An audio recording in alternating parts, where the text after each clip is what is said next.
Hey everyone, Fresh here. Today I have decided to play a little bit of WoW. I am currently on level 58 on my Hunter and doing the Plaguelands quests to gain reputation with Argent Dawn. My next quest is all along the Watchtowers, where I have to mark for Watchtowers with a beacon torch. It is pretty simple on this level, since most of the mobs are around level 51 to 55. So I will have no problem defeating them. Of course, alongside the quest there are some mithril deposits, which I would mine, since I still need to max out my engineering and I need the mithril shells for my gun. I have recently obtained some nice bow, so I am leveling the skill as well, but since it is easier to craft the shells, I will be probably still using gun up until I will gain some good weapon from dungeons or raids. Well, as you can see, I have quite full bag, so I would need to throw away some stuff, but it is okay. I am playing on a private server called Turtle WoW. It is pretty nice, because there is a lot of cool new features, including some new skills or talents for your characters, but as well some new dungeons or raids.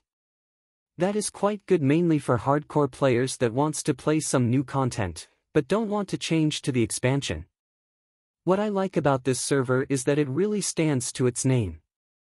The progress is slow but steady, and it is great as well for casual players like me, who just simply enjoys the leveling process and the journey to become 60 and then to obtain your best gear. Since I am playing as well Hero Wars and occasionally some other games, I do not spend much time on it every day. I also need to work, of course. And this server is pretty full, with a lot of players online every day, so even if you play just occasionally, you can always find some group for dungeons or raids. I have not tested the raids yet since this is my main character and I have not reached 60, but I will do so soon, hopefully. I am not using much add-ons, but I think I should download some, at least for the boss fights later on in raids. Or even to see the casting of the enemy so I would be able to interrupt it. I would also need the one bag add-on. Let me know in the comments which other add-ons would you suggest me to use that might be quite helpful. But as I said, even without many add-ons the game is still enjoyable. And pretty easy. So let's do the quest already. Let's kill some guarding mobs and then let's mark the first tower. I do not remember if it was in Classic differently, but I remember last time doing this quest that there was some high-level mob or even an elite mob inside the tower, so I needed to be very careful not to pull him. But I found out that it is not necessary to go inside the tower to mark it, but it was enough just to stand very close to the entrance and use the torch there. So let's see if it works. Okay, so we kill this mob. As I said, the mobs are maximum level 55, which is 3 levels lower than me, so all of them are green to me. But at least I get to kill them fast and I am still able to earn some experience and the reputation. As you can see, this one is pretty weak. He is barely scratching my pet. Okay, so now the marking.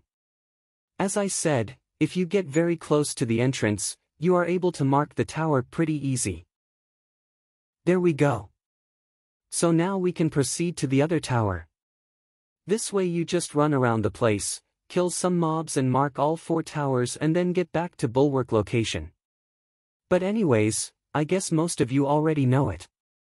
But those who does not, I hope this will help you. One more thing I wanted to tell you about the Turtle WoW server. As you might know, in Classic WoW there are several bugs in the game that developers kept in the game and a lot of players are using in order to gain some advantage. Especially the weird movement of the mobs when you jump on some specific walls or higher ground. Usually the path is set up for each mob to get to a certain place. Like for example in Tanaris and Zul'Farrak, there are those old ruin walls, where you can jump back and forth between the walls and the mobs would need to go all the way around, so it is easy for you to kill them without them reaching you. The same goes with some invisible walls in Blackrock Depths, where you can kite the mobs the similar way. Those spots are in other places as well. And these glitches or bugs were fixed by the Turtle WoW developers so people are no longer able to use it to their advantage. I think it is pretty controversial, but some people consider it a good thing, because they want to enjoy the dungeons the old-fashioned way in a group. But some people might not like it, because they are no longer able to either level up fast, like mages, or to gain some extra gold from the loot. Me personally, I was using those bugs as well to level up not only a mage, but as well my hunter or even my warlock or shaman. And there are plenty of YouTube videos where other players are doing the Zulfaric or other dungeons solo with different classes. I wanted to try it as well with a paladin, but I never played it. That reminds me another good thing about Turtle WoW server. Since I am not big fan of PvP and I do not kill the players from the other factions. But I always wanted to try both Horde and Alliance. Even though I prefer the Horde, especially orcs, I always wanted to try even Alliance characters. I tried level up some Alliance characters during pandemic times, when I was mostly at home and I started to play classic WoW with my friend. We were leveling up together. That time I tried Night Elf Druid and I liked it. I had already some experience from the past regarding Druid, but always on the Horde side. But in classic servers you are usually not able to play both Alliance and Horde characters on the same realm. But in Turtle WoW it is possible, so I will probably start some alt in Alliance. The only problem is I think, that you can't send any items to your alt via post. But it does not matter, since as I said in the past, I enjoyed the leveling itself, so for me it is always fun to start a new character. It is like a new game always, even if you already know all the quests. For me it is even better because I never tried all the races in WoW, so it would be cool. Looking forward to do so. Apart from this character I have 4 more alts. 1 Tauren Druid, 1 Undead Priest, 1 Troll Shaman and 1 Goblin Rogue.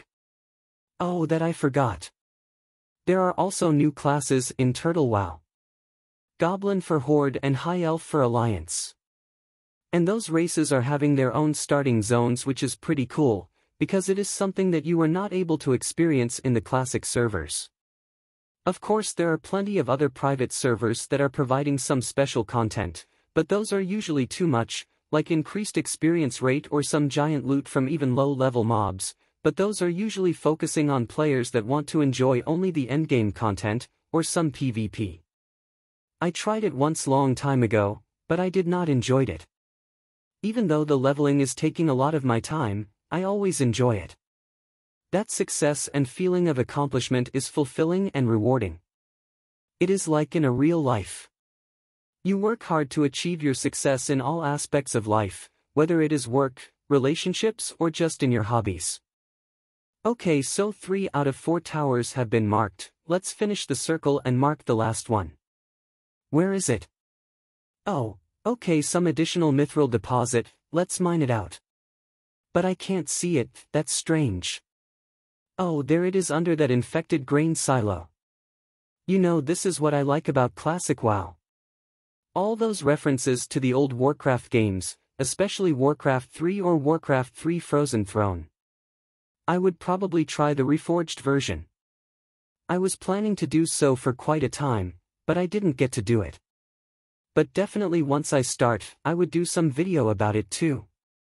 I just don't have much time to increase my playing capacity, since there are many things that I do in my free time, that preventing me from playing more. Especially learning. I like to learn new things in many areas. Languages, programming, finance, since my main work qualification is financial management and so I am building my competencies, but I am as well a big fan of new technologies, so everything related to AI, data analyses or innovations in sustainability interests me a lot. Okay, so let's get the last tower and then I will return to Bulwark to finish the quest. By the way, about the other WoW expansions, I did only the Burning Crusade and Wrath of the Lich King. And that's where I stopped playing and never tried the retail version. But from watching some YouTubers playing retail WoW, I do not regret it. I consider classic WoW still better. As I was mentioning in my previous videos, I am an old school casual player, so I prefer some old games that are still good even in these days. Like Counter-Strike, already mentioned Warcraft or Command and Conquer Generals. So maybe I will make some videos from the gameplay of those games too. Let me know in the comment whether you would like me to make some gameplay or some explanatory videos from those games. Okay, so the last guardian mob is done, so let's loot him and finish the last tower. So again, stand close to the entrance and use the torch as with the other towers. And that's it. Now just to return the quest in Bulwark. I hope you liked the video. For those who did not play this quest, I hope you learned how to do it, and for the rest I hope you enjoyed just a casual play with some comments about my game preferences. If you like this kind of content, feel free to like the video and subscribe if you want to see similar videos not only from WoW, but as well from Hero Wars and potentially some other games that I would start playing or to return to play in the future. Until next time, cheers.